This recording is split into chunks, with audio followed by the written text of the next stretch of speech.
dal Nuurshe waa mucaashaqa ugu saameynta badan geyiga Soomaalida gaar ahaan Muqdisho, dayax oo duruuf adag soo maray noloshiisa, sida aan ka soo xiganay waraysi uu siiyey dhiirigeliye Maxamed Cumar oo ku sugan Somaliland.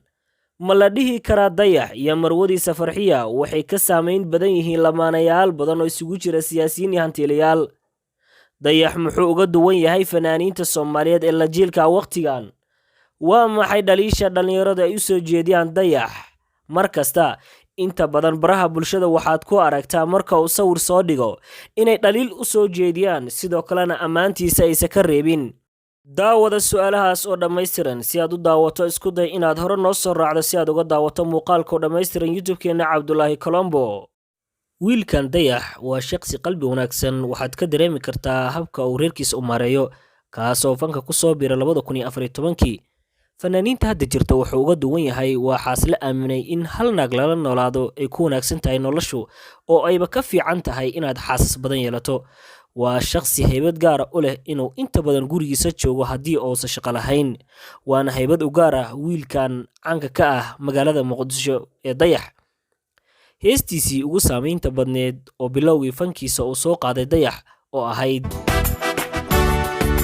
مسألو يا أبليو ومشاكل قوليا وحمان طيبو دعي ورقدني بدي. wiilkan dayax fankiisa ka hor wuxuu ahaa askari ka tirsan ciidamada qaranka, walow heestii uu ku soo caan baxay isaga oo askari ah ayuu soo qaaday, laakiin kuma jira askarta hadda oo uu ka baxay. Lamaanayaasha siyaasiyiinta ah iyo hantiilayaasha wuxuu uga duwan yahay waa shaqsi aan ka dhex bixin qoyskiisa oo markasta la jooga, oo inta badan ka fikira horumarka qoyskiisa, waqtina la qaata gabadha ugu saameynta badan haweenka hadda jira ee Marwa Farxiya. Dayax dal Nuurshe dhaliisha ugu weyn oo dhalintu ay ku haystaan dayax dal Nuurshe ayaa ah in uu shaqsiyan isu bedelay, laakiin dhaliishaas aysan ku fiicnayn habdhaqanka bulshada ka dhexeeya, oo macnaheedu yahay qof kasta noloshiisa ayuu xor u yahay. Laakiin dhalinta way ku taageeraan heerka nolosha uu ka gaaray, balse aragtida dhaliisha adiga oo na daawanaya maxay kula tahay? Kan waa dayax dal Nuurshe, mana aan magaciisa saxda ah oo ay waalidkiisu la baxeen, laakiin waa magaca ku jooga masraxa.